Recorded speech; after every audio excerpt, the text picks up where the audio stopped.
napakahalagang doktrina ng pagkakatawang tao ni Jesus, dahil we know, at meron tayo mga kapatirang mga ex-iglesia ni Kristos na hindi naniniwala na si Jesus ay Diyos. Hindi lamang iglesia ni Kristo, maraming mga religions ang naniniwalang si Jesus ay tao lamang or propeta lang. Doon ngayon papasok yung mga pinag-uusapan natin, yung pagkakatawang tao ng ating Panginoon. Una, hindi mo kasi sasabihin, gagamitin yung term na nagkatawang tao kung tao lang siya. Di ba? Ibig sabihin, hindi siya dating tao. Nagkatawang tao siya. I mean, minsan kasi simple logic lang naman eh. Saka anyway, sabi nga natin sa mga simpleng pakikipag-usap sa mga nagsasabing si Jesus ay tao lang. Saan natin makikita sa Biblia ang sinabi na si Jesus ay tao lang? Di ba sabi nga lang, yung word na lang, where is that? Yes, si Jesus ay tao. At the same time, siya ay Diyos. 100% God na naging 100% man. Yun yung pinag-uusapan natin, the humiliation of Christ. At mababasa rin natin yung sa 1 John, di ba? Ang sino mang hindi naniniwala na si Jesus Christ ay naging nagkatawang tao, sumasa kanya ang espiritu ng ano daw? Antikristo. So sinasabi sa aklat ng 1 John, hindi siya originally tao. Nagkatawang tao siya. Ngayon, kung hindi siya originally tao, hindi rin naman sinabi sa Biblia ang anghel si Jesus Christ. Walang sinabi na siya katulad ni Gabriel, na Michael. Kundi ang sinabi pa nga ni Jesus Christ mismo sa chapter 17 ng John, Ama, no? Ang gusto niya, ma-restore muli yung glory na kailan lamang ay lagi nilang pinagsasaluhan throughout eternity. Natutusin, ano ba naman yung 33 years na ibinuhay ng Panginoon dito sa lupa, dun sa eternity pinanggalingan niya, at sa eternity pupuntahan pa niya after ng kanyang muling pagkabuhay. But then again, we know, it's so hard. It seems, kung tayo ang lalagay sa kalagayan ng Diyos, it's so hard for God na maging tao. Kung paano it's hard for us humans, papayag ka pa, maging daga ka? Hindi siguro. Ikaw ba magiging something ka na mas mababa sa'yo? Siguro kung may pipiliin ako, gusto ko maging Diyos din. Ba't ko pipiliin yung something na mas mababa sa akin? Di ba, sa simple kaisipan ng tao, hindi ka pipili ng something na mas bababa sa iyo eh. Gusto mo yung something higher syempre. Eh, ang Lord, baliktad talaga eh. No, laging kabaliktaran sa kaisipan ng tao ang Diyos. Yung pang pinakamababa, kung ano pa yung mababa, yun ang ginawa niya. Siya ay nagkatawang tao. Ang sabi sa aklat ng Philippians, ano raw, isinuot niya yung balabal ng pagiging isang alipin. Hindi niya hinubad. According kasi sa ibang version ng Tagalog Bible, hinubad niya yung kanyang pagka-Diyos. That's wrong. Maling salin yun, mga kapatid. Wala siyang hinubad. Merong siyang isinuot. At ang isinuot nga niya yung pagiging tao, pagiging isang alipin like us. So, the humiliation of Christ. Dito sa humiliation of Christ, o yung pagiging tao niya, una sa lahat, ang makikita natin, pwedeng paki-open yun para meron din ako reference doon. Kung lumalabas ng tama para hindi na ako lumiling nandito. So, kung naniniwala tayo na si Jesus Christ ay nagkatawang tao, ibig sabihin, automatically, naniniwala tayo sa pre-existence o yung pre-incarnate Christ. Alam naman natin pag ginamit yung term na pre-departure, di ba? Ibig sabihin, yung bago yung ngayon, ito muna, pre-departure. Kaya din naman, yung pre-existence. Ibig sabihin, bago nag-exist ang Panginoon in the flesh, nag-e-exist na siya noon pa man. But not in the flesh. Because He is God. Diyos na nagkatawang tao. At ang term din yan, theologically, yung pre-incarnate Christ. Pre-existence, meron siyang pre-existence bago siya nag-exist sa physical universe. At meron din siyang pre-incarnate na tinatawag bago siya nagkatawang tao. Kasi yung incarnate, yun yung karne, no? Yung carnal, pag sinabing carnal Christian, makalaman, karne. So ganun din naman, pre-incarnate, bago naging tao, nagkatawang tao ang ating Lord. Mga theological terms yan, pero I believe hindi naman mahirap intindihin. So muli, pre-existence meaning, letter A, the meaning of pre-existence. The Lord Jesus Christ, pwedeng merong magbasa? Merong bang nakakakita? para magkaroon. Kuya Chris, pwedeng pakibasa ng malakas. The Lord Jesus Christ is an absolutely unique person. The birth of the baby Jesus in Bethlehem was not the beginning of Christ.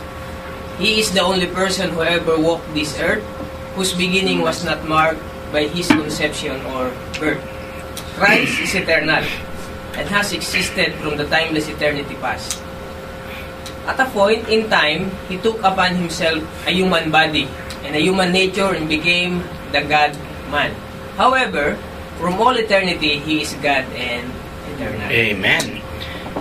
Kung mapapansin ninyo, madalas kong gamitin yung term na eternity past. Kasi yun lamang yung term na pwede natin pag-usapan or gamitin kapag pinag-usapan natin yung kalagayan bago nilikha yung physical universe. Eternity past. Kasi alam natin, ang meron lamang time and space, yung physical universe. Kasi ang time, alam na natin, ulitin lang natin, na sa Genesis, ang Diyos ang lumikha ng time. Nung una, there's no time at all. There's only what? Eternity. Yun lang naman meron. Ang physical universe, ng likhain ng Panginoon, mula Genesis, kasama yung time. Nung magkaroon ng physical things, nagkaroon ng space, nagkaroon ng time. Pero bago yun, bago yung time, bago yung physical universe, ang pinag-uusapan eternity. And in order na maintindihan natin kung ano bang parte ng eternity yung pinag-uusapan natin, kaya ginagamit tayong term na eternity past. So, noong eternity past, bago yung beginning of time, alam natin, Jesus Christ exists as God. Ang tawag doon, Godhead. Within the Godhead, nandun yung the Father, the Son, and the Holy Spirit. Kaya nga lagi natin ginagamit yung term na, yes, God is one, but He is not alone. Tayo kasi pag si Benny mag-isa sa kwarto, as in siya lang talaga. Pero ang Diyos, even though bago nilikha ang angels, bago nilikha ang tao, sa eternity past, siya lang mag-isa. Pero kung tutusin, hindi siya alone. Because of the, fellowship. Eternal fellowship of the Father, the Son, and the Holy Spirit.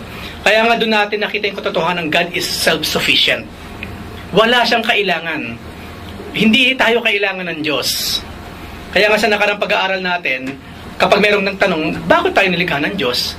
Di ba kadalasang sagot ng tao, bakit tayo nilikha ng Diyos? Ha? Para may mag-worship sa Kanya, para meron siyang babagahin, mabigyan ng pagmamahal, para ma-practice niya ito. Hindi kailangan ng Diyos yun. Halimbawa, love. Kayang i-practice ng Lord ang love kahit solo lang siya throughout eternity because there is the Father, the Son, and the Holy Spirit. Glory ba ka mo? Kaya tayo nilikha ng Panginoon para may nag-glorify sa Kanya. God can glorify Himself. At yung pag-glorify ng Diyos sa sarili niya, that is the perfect glorification ever. Yung klase ng glory na binibigay natin, hindi naman perfect yun eh. Ang talagang perfect glorification from God Himself. Kaya nga hindi ba merong time na sinabi ng Lord yon? Sabi ni Jesus Christ, Ama, luwalhatiin mo ang iyong pangalan. Ano sinabi ng Ama? Niluluwalhati ko na at niluluwalhati ko pa.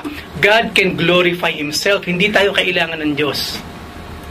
So, sabihin, bago yung creation ng angel at one point of eternity, bago yung next creation naman ng physical universe at one point in eternity, throughout eternity past, solo ang Diyos. Pero hindi siya nag-iisa. Napaka-wonderful ng ating Diyos, mga kapatid. Yun ang kaganda sa pinag-uusapan natin, pinag-aaralan natin every Wednesday. These are the things na kinakailangang malaman ng bawat Kristiyano para talagang masabi niya, mayroong point ang Panginoon nang sabihin niyang, do not worry about tomorrow. Kasi mahirap kasing i-digest, mahirap i-practice yung do not worry about tomorrow kung hindi natin alam kung sino yung Diyos na sinasamba natin. By Christ's pre-existence, we simply mean that He has existed from all eternity. His personal existence did not have its beginning at His conception or birth. Nang siya ipagbuntis at ipinanganak ni Mother Mary, yun lamang yung beginning ng kanyang earthly life. Pero yung original niyang kalagayan bilang Diyos, nag-e-exist na siya throughout eternity. Ang hirap isipin, kasi Diyos ang pinag-uusapan natin, walang simula, walang wakas. It's so hard to comprehend. Minsan ba napagbulay-bulayan natin yon? Paano kaya yung walang simula, walang wakas? Ang hirap intindihin yan, mga kapatid. Ganun lang, na andyan lang siya, basta nag-e-exist siya. Pero wala siyang simula, wala siyang wakas. Mahirap intindihin yan kung talagang pag-iisipan natin. That is something na talagang magwa-wonder tayo. It's so wonderful to think. Kasi tayo, alam natin lahat ng bagay may pinagmulan eh. At alam natin lahat may wakas. Ang Diyos wala kasing simula, walang wakas. Kaya nga siya lang ang merong karapatang maging author ng beginning saka end. Siya lang ang merong kakanyang gumawa nun. Kasi siyang walang simula, siyang walang wakas, ang kaya lamang gumawa ng something na merong beginning at merong end. Bukod sa Diyos, wala nang iba pa.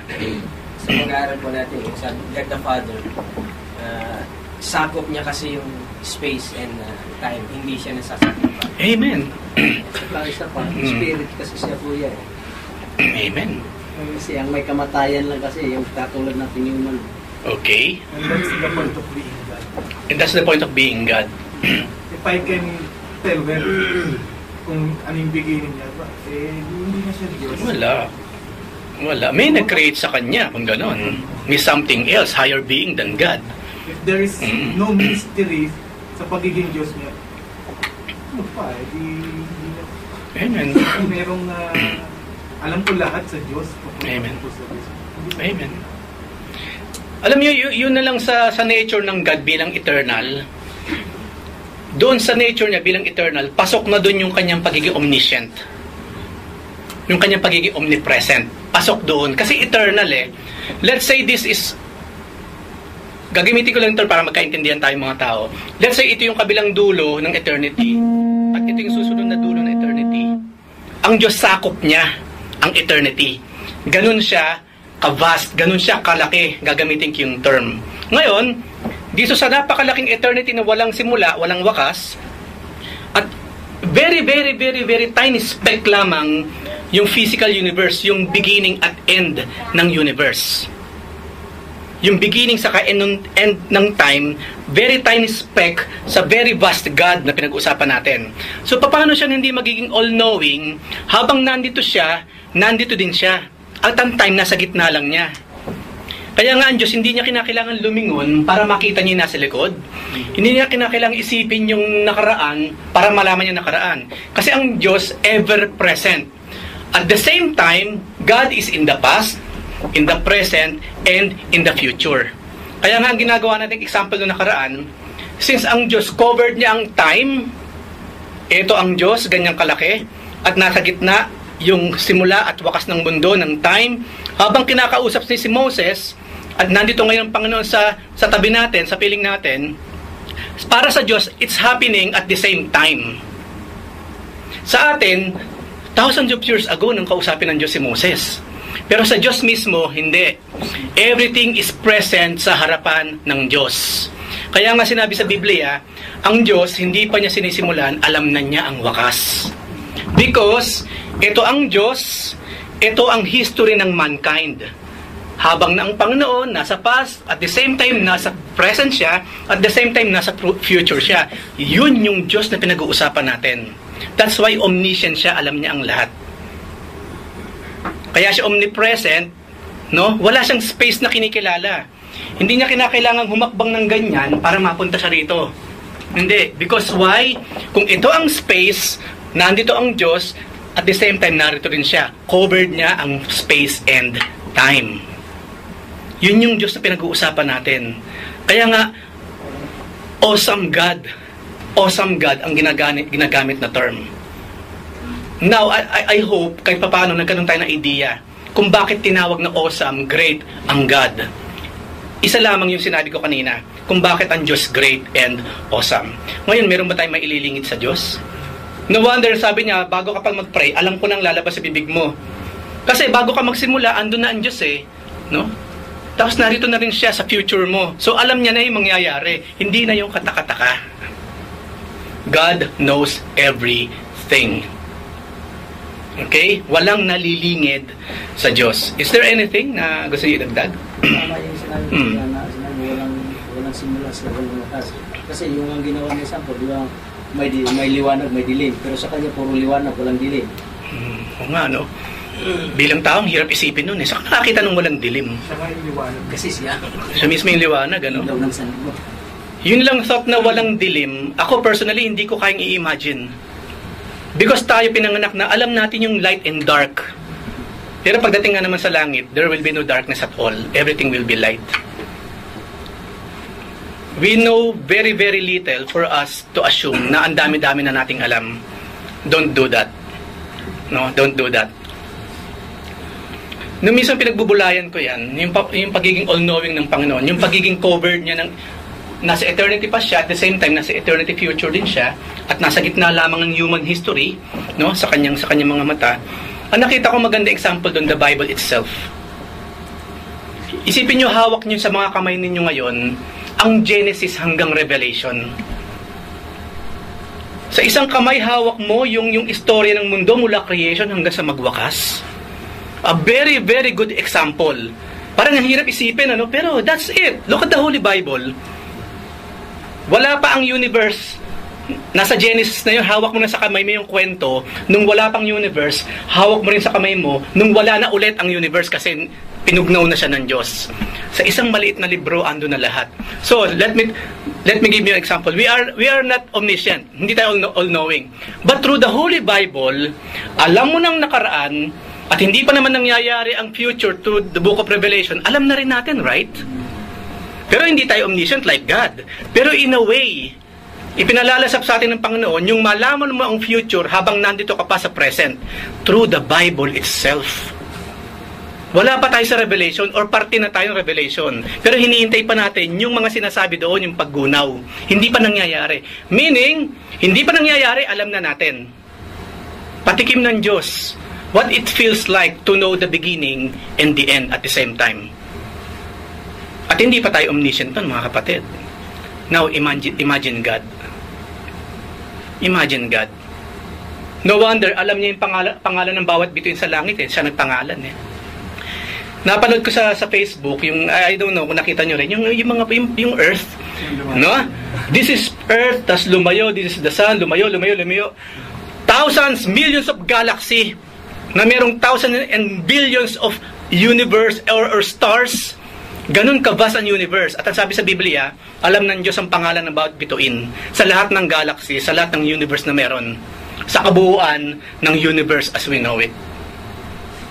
Siya kasi ang lumikha. Napakaganda lang, kahit doon sa book of Romans po, nasa chapter 5 na kami.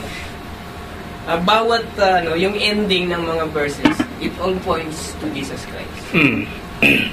Yung bagay, yung kwento, kaya nga, sa pag-aaral natin sa hermeneutics, tinawag ng Bible na Christocentric, di ba? Ayan. Walang ibang pinag-uusapan kundi ang ating. Yun nga, nung habang nag-aaral kami, nung natapos yung chapter 1 hanggang chapter 5, laging ang huli, yung inaano ni Paul, si Jesus Christ. Amen. Yung laging Amen. naligtas tayo sa pamamagitan ng pananampalataya. The Bible started with Christ, it ended with Christ. Ganun din naman ang buhay ng bawat isa sa atin like Paul. We started with Christ, we will end with Christ in all that we do. Author and perfecter. Amen. Walang puwang dun yung I, me, and myself. Kaya nga mayroong pagsusuko, yielding na tinatawag. Ngayon, pag-usapan po natin yung importance. Bakit importante itong pinag-uusapan natin? No? Hindi ba pwedeng basta naniniwala akong Diyos si Jesus? Hindi ba pa enough yun? Dumaan ako sa evangelism at doon ako naligtas sa mga salita ng Diyos through evangelism. Hindi ba enough yun? Pwede bang tumigil na ako sa pag-aaral or what? Of course, hindi. Hindi maibibigay yung Bible kung yung Matthew, Mark, Luke dyan lang ang pag-aaralan natin. No? Responsibility natin pag-aralan lahat. Hanggat meron tayo hininga. And I believe, hindi naman talaga tayo lahat nabasa. Yung Zephaniah, meron ba sa nakabasa ng Zephaniah? Ako hindi pa, aminin ko sa inyo. Diba nga si Precious mo? Zephaniah? See, look at that. So, tingnan natin mga kapatid, yung importance nung pre-existence, yung pagiging pre-incarnate ng ating Lord. If the Lord Jesus Christ is not eternal and did not exist prior to His incarnation, then serious consequences would result. Una, then Christ would not be God. Kung hindi siya nag-exist bago siya ipanganak ni Mother Mary, hindi ako maniniwala ng Diyos si Jesus. Tao lang siya. Pero si Jesus Christ mismo nagsabi, He exists before. Before Abraham was, I am. Maraming verses nagsasabi na si Jesus mismo ang nagsabi na nag-exist na siya bago pa yung ating mga ninuno. Number 2. Kuya Arman, meron kang gusto sabihin? Okay. The Christian faith would have no foundation for existence. Kaya nga, sa lahat ng relihiyon sa balat ng lupa, tayo lang yung merong Panginoon na sinusunod na buhay. Lahat ng leader ng mga relihiyon, bukod sa Christianity, patay lahat ang sinusunod nila. Si Muhammad patay, di ba? Si Buddha patay, si Confucius patay, si Zoroaster patay. Lahat yung mga patay ang sinusunod nila, but not us. Tayo lamang ang merong buhay na Diyos. Kaya nga sa Old Testament, basahin niyo yung mga Israelita, no? Sumasamba kami sa buhay na Diyos. Kasi totoo buhay kasi talaga ang Diyos ng mga Kristiyano. Yung Diyos ng mga pagans, ng mga hindi Kristiyano, in the first place, they really don't exist at all. There is only one. Because there is only one God. Yun ang matinding panloko ni Satanas Hindi, meron pang ibang Diyos. Pero ang Diyos mismo nagsabi, isa lang ako. Kung meron nagke-claim na yun ay Diyos, ito ay Diyos, those are fantasies. Likha lamang ng utak ng tao or panloloko, panlilinlang ng kalaban. There is only one God. Yung sinabi ko yan na Panginoon ng Muslim, diba sinabi niya, ako ay Diyos, ako ay hindi Diyos ng mga patay, hindi ng mga buhay. Amen. Oo nga naman, kung yung Diyos natin ay buhay, dapat din talaga tayo mismo ay buhay sa kanyang harapan. Kasi yun naman ang una niyang ginawa sa atin, di ba? Binuhay niya yung ating spiritual na sarili. Yun yung quickening of the Holy Spirit. Kinuwiken tayo ng Holy Spirit. Tayo binuhay mula sa kamatayan, spiritual na kamatayan. Dahil ganun sa pag-aaral po natin, isa lang yung faith. There is only one true saving faith. Yun yung faith sa ating Panginoon. Kaya kung hindi, yung pundasyon, mababaw. Amen. Matibay yung pundasyon ng ating pagiging Kristiyano. Kasi kay Jesus tayo na. Ayan. Sa number 1 pa lang, Christ will not be God. Everything succeeding dyan is pointless. Oo nga naman. Kung sa number 1 pa lang, tapos ang kwento, yung mga susunod, talagang wala na rin saysay lahat. Oo nga naman. Sacrifice niya, wala na. Amen. Okay. Ang isa sa consequence, there would be no Trinity. Ano kaya tawag doon? Tunity? O unity na lang, unity.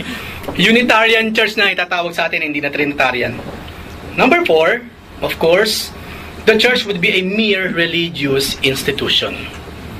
Religious people na lang tayo na merong sinusunod na do's and don't. Kasi according sa DCL, di ba, yun lang naman ibig sabihin ng religion Sets of do's and don'ts. Religion ang tawag doon. Huwag mong gagawin to, huwag mong gagawin yung gagawin mo to or what. Okay ka na. Pero ang Christianity kasi, hindi alam na natin, we are, relationship, di ba?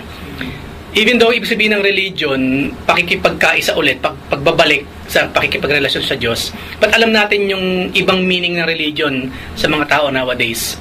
Maganda sa religion, something. Yung relation, someone. Ayan. From something to someone. At hindi lamang yun. Number 5, the incarnation would be non-existent. Wala nang word na incarnation kung in the first place, tao lang talaga siya. Wala na yung term na nagkatawang tao kung talagang tao lang naman siya. Di ba? Doon pa lamang linaw na nagkatawang tao na. Ibig sabihin, hindi siya tao lang. Hindi siya tao. Something else or someone else siya bago siya nagkatawang tao. And number 6, there would be no true revelation. According sa mga nakarang pag-aaral, especially sa DCL, I think, or Knowing God the Father, talagang hindi ko nakakalimutan yung phrase na yun. Ang sabi doon, only God can perfectly reveal God. DCL, Ginamit ng Lord sa Abraham to reveal himself, di ba? Ipakilala niya ang sarili niya sa tao. Hindi naging ganun kalakas ang impact Of course, siyempre, nasa pasimulain, ginamit niya si Moses, si Jacob, si Isaac.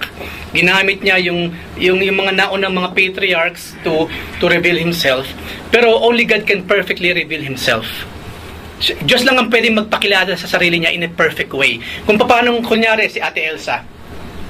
Kunyari, buong buhay namin, magkasama kami ni Ate Elsa, hindi ko pa rin pwedeng sabihin 100% kilala ko si Elsa. Kahit habang buhay kami magkasama. Ang tangi namin nakakakilala kay Elsa, si Elsa lang talaga.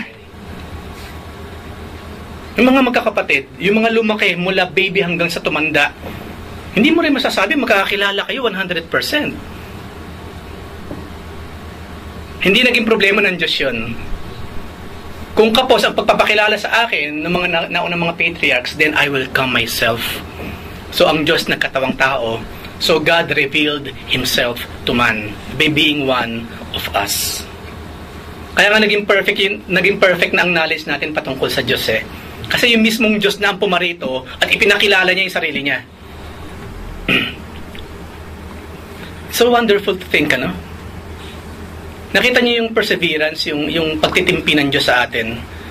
Kasi kung tutusin, nung magkasala si Eva at si Edan, di ba, sabi nga natin, pwede mang i-reboot na lang eh. Kasi God is all-knowing, di ba?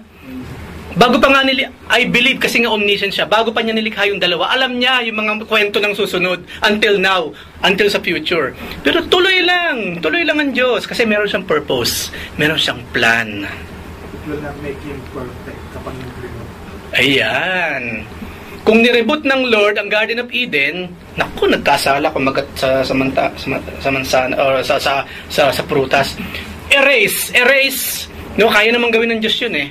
Balik uli sa beginning. Let there be light. No? Let there be light. Pwede naman eh. Diyos siya, kaya niyang gawin 'yun eh. 'Di ba? Kaya niyang gawin 'yun, pero no. Kasi why again, sabi nga ni Kuya Jose, then para na nga rin natin sinabing ang Diyos ay parang tao na nagkakamali. At kinakailangan niyang bumalik na naman hakbang in the beginning at sisimula na naman niya from scratch. No, with God, no, it's not. Simply because He knows what He's doing, everything is happening according to His purposes. At ano man yung naging reaction ng mga tao sa mga ginagawa ng Diyos, tinatapatan niya rin ang action sa mga salita na maiintindihan ng tao. Sa New Testament nga, di ba, kapag ang kulit-kulit ng mga apostol, ano lumalabas sa bibig ni Jesus Christ? Oh, you little faith! Hanggang kailan pa ako magtitiis sa piling ninyo? Si Jesus Christ yun, ha? Ibig sabihin ba, hindi alam ng Lord kung hanggang kailan siya magtitiis? Alam niya, siya na nga nagsabi, for this purpose, kaya ako dumating para ialay kong sarili ko, eh. Alam niya lahat. Siya nga nagsaset ng time, di ba? Look at this. Example ng Panginoon, cover niya ang time. Alam niya ang future, under sa kanyang perfect program ang lahat. Wala nang alak na mainom yung mga bisita. Ano sinabi ni Jesus Christ kay Mother Mary? Babae, bakit mo ka pinangungunahan? Ngayon, yung sinabi ni Mother Mary, nauna lang siya na ilang segundo kay Jesus Christ, right? Kasi after nung usapan na yon, sige, yung mga tapayan, no? He knows what to do. He knows what he's doing. Yung nga lang kadalasan para tayong si Mother Mary. Out of innocence na rin siguro, no? Mahilig tayong manguna. Mahilig tayong manguna sa Diyos. Ano po, yung, di ba kanina pag-usapan natin na yung nakakakilala sa sarili natin, sarili lang din natin. Sa totoo lang po, yung minsan yung sarili natin, hindi rin natin kilala eh. Ang tanging nakakakilala lang talaga sa atin is sobrang sovereignty ng Panginoon. Siya lang mismo. Example po yung kay Peter. Sabi niya, Lord, until death. Di ba? Sa pagkakakilala niya sarili niya, until death, di kita iiwan. Pero ano nangyari? Sinabi ni Lord yung talagang pagkatao talaga ni Peter. Yung puso, tinignan, ano? Oo nga naman. Masyadong emotional by that time si Peter eh. Yung mong feeling hero. No, feeling hero. Pero God knows Peter. Ganun ba? Alam mo, pag tilaok nung third time na tumilaok yung manok, kaya hindi siya makapaniwala, ano. I mean, that's right. Amen ako doon. Kaya, di ba, meron tayong nagagawa minsan na kapag tapos mong gawin, ba't ba nagawa yun? Ano ba naman? Ano ba problema mo? Di ba? Minsan nakausap natin sarili natin. What's wrong with you? Ba't mo ginawa yan? Ng Roman, si Paul mismo. At si Paul mismo. Amen. Same experience, ano? Pareho tayo ng mga experiences. Maging si Paul, maging si Peter. At next, 7. Christ would be a mere deceived or deceiving religious leader. Kasi kung totoong tao lang si Jesus, sinungaling siya sa lahat ng mga sinabi niya. Di ba? Sinungaling siya. Yun lang ibig sabihin nun. Ang dami niyang kine-claim before Abraham was, I am. Tapos wala naman siyang pre-incarnate or pre-existence. Sinungaling siya kung ganun. Tama yung mga Pharisees. Tama yung mga pumatay sa kanya. Dapat lang mamatay siya kung ganun. Kaso totoo kasi sinabi niya eh. Napahiya sila. Oo, napahiya sila. Kaya nga po yung kanyang resurrection, it validates everything na kanyang kine-claim. Yung resurrection, He must really die bilang atonement sa ating mga kasalanan. At the same time, para lahat ng sinabi niya mag-vindicate. Kasi maging si James, yung kanyang physical brother, bago siya mag-resurrect, hindi naniniwala sa kanya eh. Kapatid na yun ha. Sabi ng mga theologian, majority ng mga kapatid ni Jesus Christ, hindi talaga naniniwala sa kanya. Pero, nung siya'y mag-resurrect, ayan, nakita nilang katotohanan. Si James ngayon, siya'y sumulat ng Book of James. Kaya mga kapatid, kung meron tayong mga mahal sa buhay na hindi naniniwala sa atin, welcome to the club. Kasama ka na sa club ni Jesus Christ. Sarili niyang pamilya, hindi siya pinaniniwalaan. Hindi lamang yun, walang propetang tinatanggap sa sariling bayan, di ba? Kaya nga sa labas siya pumupunta eh. Hindi sa sariling bayan niya kasi hindi siya kinikilala eh. Kilala siya eh. Maniwala kayo, anak ng carpentero yan eh. Itong kudkuran ng nyug, siya gumawa niyan. Tapos sasabihin niya, Diyos siya. Chapter 7 din yan, di ba? Kapatid niya mismo yung nagsabi. Pumunta ka doon para makilala ka. Ayun. So, welcome to the club. Tandaan natin, kung tayo ay paniwala ng parents natin, mga kapatid natin, o ng mga loved ones, kung sino man, bago pa tayo, si Jesus Christ muna. Hindi natin siya malalagpasan ever na sa mga experiences. Number 8, there would be no salvation. Imagine a life without kaligtasan, mga kapatid. Alam niyo mga kapatid, kung wala talagang salvation, walang kaligtasan, hindi ako magtsatsaga dito. Hindi ako magtsatsagang mag-aral. Magpapakaligaya na naman ako saan ako pupunta. Impyerno rin naman ang punta ko. Di magpakiligaya na ako dito sa lupa. Di ba? Magkanya-kanya na tayo or what? Maglagay na ng lamesa dyan, magmadyong na lang tayo or tong eats. Kung walang salvation. Kaso meron kasi. No, meron kasi. Yun ang kagandahan sa ginawa ng Lord. Kasi kung tao lang talaga, human lang siya. Di ba, walang tao na makakapaniligtas. Oo nga eh. Again, sinungaling na naman siya kapag sinabi niyang through Him, maliligtas tayo. Kaso, we know, totoo ang sinabi ng Lord. At panghuli, number 9 dito, the Christian's hope and security would be gone. Ang isa po sa dapat nating ini-enjoy bilang Kristiyano, security. Yung assurance. No wonder sa armor of God, yung helmet nga, di ba? The helmet of what? Salvation. Iba ang buhay na isang Kristiyanong naniniwalang ang kaligtasan hindi nawawala. To be honest with you. I've seen that myself. Ibang klaseng buhay din naman meron yung mga Kristiyanong ang paniniwala niya nawawala ang kaligtasan. They are living in constant fear na anytime pwede silang mahulog sa dagat-dagatang apoy. Nasaan ngayon yung power doon? Nasaan ang victory? Kung each and every time nanginginig ka, takot ka na baka magkamali ka at malaglag ka muli sa impyerno. Tayo hindi na natin ginagawa yon. Boldly, no? We come boldly sa throne of grace. Kasi alam natin, yung nagligtas sa atin, yung nagbuhos ng kanyang buhay once and for all sa atin, can save us to the uttermost. Kaya po merong security. Hindi lamang yan, sa personal natin buhay, iba-iba yung feeling, di ba? Kapag alam mo secured ka. Sa mga nagdadrive, minsan nalimutan ninyo magsuot ng seatbelt. Nasa highway ka ngayon. Bigla mong naalala wala kang seatbelt. Ano mararamdaman mo? Ako, nararamdaman ko, vulnerable ako anytime pwede ako mamatay. No? Para ba akong walang shield? Wala akong man lang any kind of security whatsoever? I don't know kung yun na nararamdaman din ng iba o sanay na kayong walang seatbelt kapag nagdadrive.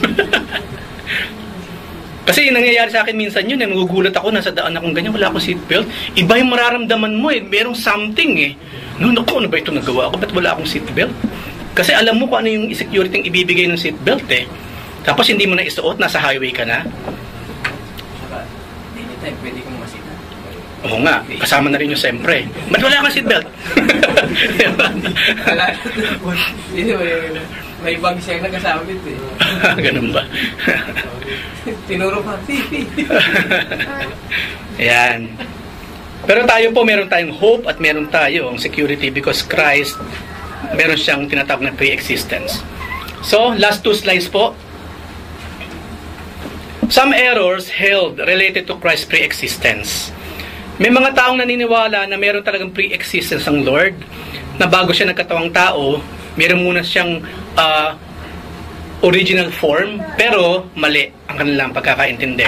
Number 1, yung mga Arians. Arians believed that Christ was being fashioned in time, the first of God's created order. Naniniwala naman kami na bago siya nagkatawang tao, something else muna siya. Isa siya sa mga kauna-unahang nilikha ng Diyos. Yung bang sinasabi sa Biblia, Jesus Christ is created by God? He is the creator. He's the creator himself. The beginning was the Word, and the Word was with God, and the Word was God. Amen. And Jesus is the same yesterday, today. Amen. Sa Book of Colossians, ang lating nalikha, no? Ang dahil sa Kanya at para sa Kanya. Ano yung sinasabi sa Bibliang siya yung firstborn among creation? Kasi meron sinasabi sa Bibliang ganyan eh. Jesus Christ is the firstborn among creations. Yan ang ginagamit kasi nila. Kita mo, firstborn among creation. Ibig sabihin, parte ng creation si Jesus Christ. Parang nana ko dun, kinumpara kay Adam. Okay. Hindi si Adam panganay, kundi si Jesus Christ. Oo nga, paano nangyari yun? At si Jesus Christ ang panganay, hindi si Adam. Kasi Diyos na siya, bago kasi. Okay. So, paano pa yun, bukod doon? Ang binabanggit po doon, preeminence. No? Kung ang pag-uusapan natin, kung sino talaga yung nauna, of course, sa creation, of course, we know it's not Jesus Christ. Maraming nauna sa Kanya. Pero yun ang sabihin siya yung firstborn among creation, yung preeminence. Siya yung pinaka sa lahat ng creation. Siya na yung pinaka kasi nagkatawang tao siya eh. So, nung magkatawang taong Panginoon, sino ang perfect man ever? Of course, the Lord. So, siya ang pinakauna kasi siya yung perfect man nang siya ay magkatawang tao. So, yung preeminence po ang pinag-uusapan doon. Yung kanyang preeminence. Yung pagiging pinaka sa lahat. Pinakamataas sa lahat. Ang sabi naman ng mga Socinians of the Reformation period, they held that Jesus was a mere man, deified, ginawang Diyos ng Diyos, through the resurrection for His perfect obedience. Ginawa lang siyang Diyos ng Diyos. Reward. Parang reward lang sa Kanya. So, ibig sabihin, alam mo, mayroon na narinig na ganyan eh, with due respect sa Kanya, yung ahente ng villa, si Mang Ray, Christian din kasi yun eh, na meron ba nakasama sa inyo habang kami si Kuya Kit yata ang kasama ko noon. Kwento yun. Christian din ako. 1994 pa lang nagsimula ako ng theology hanggang ngayon, theology. Ibig sabihin sinasabi ang dami na niyang alam. Kumbaga almost perfect na siya in knowledge pagdating sa Christianity. Tapos maya-maya sinabi niya si Jesus Christ naging Diyos lang katulad ni ito nang mag-resurrect. Ibig sabihin, bago yung resurrection, si Jesus Christ tao lang talaga. Pero after ng resurrection, dun lang siya na dun lang bumaba yung pagka-Diyos sa Kanya. So sa isip-isip ko, asan yung from 1994 hanggang 2015 or 2014 na sinasabi niya, nag-aral siya ng theology. At ang suma total, ito lang, si Jesus, nung magkatawang tao lang talaga, naging Diyos lang siya na mag-resurrect. Sabi ko, some people, alam mo, maraming taong ganyan. Kaya, to be honest with you, hindi ko tinitignan yung track record ng pag-aaral eh. Saka yung track record ng gano'n na siya katagal na Kristiyano. Hindi ako tumitingin doon. Ang tinitignan ko, yung maririnig ko ngayon sa bibig mo. Hanggang saan ang narating mo sa kaalaman sa Biblia. Kaya sa hinaba-haba ng kwento niya, with due respect sa kanya, hindi ko siya sinisiraan. No? Sa hinaba-haba ng kwento niya, pagmamayabang niya, whatsoever, sa kanyang mga pinag-aralan sa Biblia, doon lang sa isang aspektong yun, for me, nabuwag na lahat. Yung less than 20 years na pag-aaral niya is nothing. Kung ang suma total, si Jesus ay tao lang talaga nang siya ipanganak. Sayang, Sayang. Bali pa, napaka full of zest siya kung magkwento. Talagang buhay na buhay siya kung magkwento eh. Talaga bang, para ba yung kausap niya, wala rin namang alam sa Biblia. Anyway, ganun naman ako talaga eh. Nang mananahimik lang ako, pakikinggan ko lang ng pakikinggan. Hindi rin naman ako kasi yung tipong ipinupush ko yung sarili ko. I'm not like that. Hindi ako arrogante, mga kapatid. No.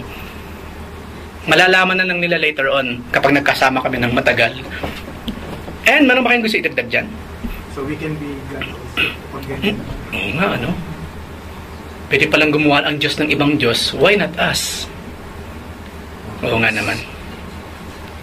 At panghuli sa slide na ito, after to isang slide na lang, matatapos na tayo. Ang sabi naman ng mga Unitarians, they flatly deny the Trinity and the pre-existence of Christ. Kumbaga, tao lang talaga siya. Hindi siya nag-e-exist bago siya pinanganak ni Mother Mary. At there's no such thing as Trinity at all. Bagay, it makes sense. Kung hindi ka naniniwalang Diyos kasi si Jesus, wala talagang Trinity. Dalawa na rin. Oo. Diba? Kaya nga Unitarian lang sila eh. Unity, walang Trinity. Ayun, mag-iingat tayo sa lahat ng mga so-called Christian churches nowadays. Buksan ninyo ang spiritual nilang mga tenga at mga mata, mga kapatid. It's so easy to see kung erroneous ang doktrina o hindi. Napakadali pong makita. I don't know, nabanggit ko rin sa inyo, me myself, sa tulong na rin ng Lord, sa hinabahaba ng panahon ng pag-aaral, nagkaroon na ako ng acute hearing. Sige, magkwento ka kung ano yung faith mo. Mare-recognize mo kaagad na something is wrong sa doktrina ng taong ito. Something is wrong. No? At yun yung ginagawa natin ngayon. Kaya po tayo puro aral para magkaroon din tayo ng acute hearing. Yung pala yung doktrina. Yung sinabi niya, hindi yun ang sinasabi sa Biblia eh. No? Sinabi rin po yun sa DCL. Mm-hmm. Kaya ito yung purpose bakit tayo nag-aaral. Hindi tayo katulad nung dati na parang mga sasakyan sa dagat sa kung saan tangay na nga. Yan. Sa Ephesians, ano? Kung ano yung marinig mo, yun na lang. Tayo, dating noon, di ba? May mga nung hindi pa tayo lumalago sa mga pag-aaral, na lumalalim sa mga pag-aaral. Kung ano yung narinig natin, oo nga, no? Pero ngayon, sunod na lang na sunod. Natin, Amen. na nasasala na natin. Yun yung kahalagaan. Kaya lagi kong sinasabi nga sa mga kapatid sa evangelism, samantalahin natin yung pagkakataon ng may mga kapatid na nag-iisipan. Amen. Kasi iilan-ilan kako yung churches na ganito yung ginagawa nila. Oh my. Noong panahon nila ni Paul, di ba, nakita natin yung pagbibigay talaga ng halaga nila Paul sa pag-aaral. To the point na yung huling gabi ni Paul, hindi ba, magdamag siyang nagturo. Kasi huling gabi na niya eh. Kaya nga nahulog si Tikiko ba yun or what? Eutychus, natulog sa bintana, nalaglag patay. Pero sa kabutihan ng Panginoon, kasi naintindihan nila kasi naantok siya sa haba ng pag-aaral. Okay, fine. Binuhay muli ng Panginoon. No? Nakita ko kasi sa buhay ni Paul, ano siya eh, mapag-aaralan din niya sa DCL yata o sa mga ibang mga modules. Paul's whole life was in preparation for his death. Kaya nga siya rin ang nagsabi si Jesus Christ, sabi ni Jesus Christ, habang may araw, magtrabaho ka. Because the night is coming, kung saan hindi ka na makakapagtrabaho. Ang point ni Jesus Christ, hindi mo kasi alam kung kailan ka mamamatay. No? Redeem time, because the days are evil. So kung hindi mo gagawin ngayon at ang plano mo next week, sino nagsabing may next week ka pa? Ganun din sa gawain. No? Di ba sa panonood ng sine, pag sinabing ganitong schedule, talagang yun ang schedule eh. Kasi pag natapos na yung showing, wala ka na mapapanood, di ba? Kaya talagang ganun tayo ka-strict. Sa pag-aaral, dapat ganun din at higit pa. Kasi you never know if you're still alive next Bible study or the teacher is still alive or not. Yun ang kadalasan hindi naririnig nare-realize ng maraming Kristiyano. Kaya napaka-haphazard ang kanilang mga treatment sa mga gawain. You never know. Huwag mong i-schedule ang Diyos kasi ang Diyos ang gumagawa ng schedule, not you. Ako nag-bless lang ako kay kita mo. Di ba nagkasakit nga si Kuya Danny, no? So, nasa hospital sila. Sabado na ng umaga, naroon pa sila. Sabi niya, pero gabi pa lang, nagsabi, tuloy po ang BS natin. So, naano rin kasi walang tulog, tapos ganun pa talaga. At tita, magsabi ka lang po kung kinakailangan na i-post. Hindi ko tuloy po. So, yung mga ganong ikaw na tayo na mga nagtuturo, hindi ka ba magkakaroon ng sipan? Hindi mo ba panghihinayangan yung mga ganito? Oo. Nakakalungkot minsan yung tagapagturo ang wala. Puti pala, dumalo ako ng gabi na. Oo nga naman. Nakaka-bless lang po talaga. Nakaka-bless. Ganun na yung kalagayan na hindi na nga nakabangon si Kuya Danny that time. Oo nga. Hindi naging dahilan para hindi natuloy. Ayun. Okay, so number 4, last slide. Mga Mormons, they teach that prior to His birth, Jesus was one of a host of pre-existent spirits, but the firstborn of the Spirit, children of God. So isa lamang sa mga preeminent spirits si Jesus Christ para sa mga Mormons. Kaya ang mga Mormons mali or ginawang mali yung kanilang interpretation sa sinabi ni Paul na mayroong celestial body, meron kasing 3 stages na binanggit si Paul di ba? Ngayon, ang ginawa ng Mormons, kinonvert nila yun into a system na tayo man, kung tayo mga Mormons, mga kapatid, we have a chance to become gods. Walang kaibahan sa doktrina ng Satanas, di ba?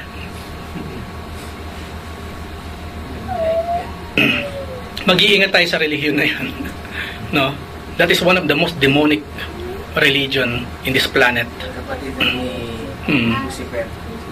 Look at that. Jesus Christ, kapatid ni Lucifer. Kung uso ngayon yung biglang... Kung uso ngayon yung bumubukas ang lupa, kapag nagkasala ka at lalamunin ka ng lupa, lilamon na sila lahat. Pero, anda na kasi tayo ng mercy and grace ng Lord. Di ba? Buti na lamang. At panghuli, number 5, yung pong mga liberal Protestants. They reject the pre-existence of Christ. Nowadays po, hindi ko mo pag sinabing Protestant katulad na natin. No, it's not. Marami ng klaseng Protestante. Hindi po pag sinabing evangelical, eksaktong katulad na natin. No, it's not. Marami ng klase na evangelical. Hindi po kung sinabing Pentecostal, kapareho ng lahat ng Pentecostal. Marami na rin pong klase ng Pentecostal. Pag sinabing Baptist, maraming klase na ng Baptist. Sinasabi ko sa inyo mga kapatid, the only thing na mapanghahawakan lang talaga natin, yung salita ng Diyos, not those groups. Malilito kayo mga kapatid. Sa Mindanao po mismo, mayroong Bible Baptist, mayroong Southern Baptist, iba yung Northern Baptist, West, you know. And yun nga, yung nadaluhan ko po na isa doon, una, ang nangyayari, parang kailangan mong maging Baptist.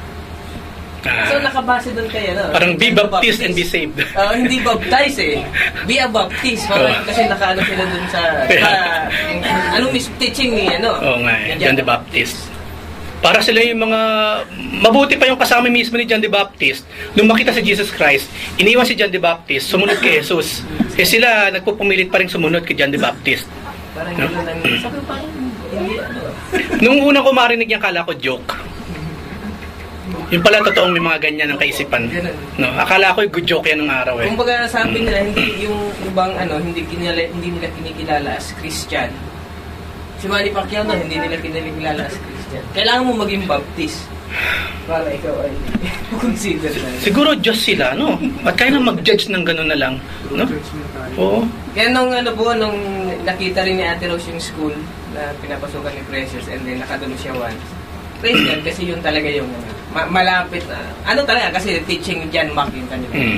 Naririnig minsan niya. Okay. Okay, so, itong liberal Protestants, maraming salamat doon.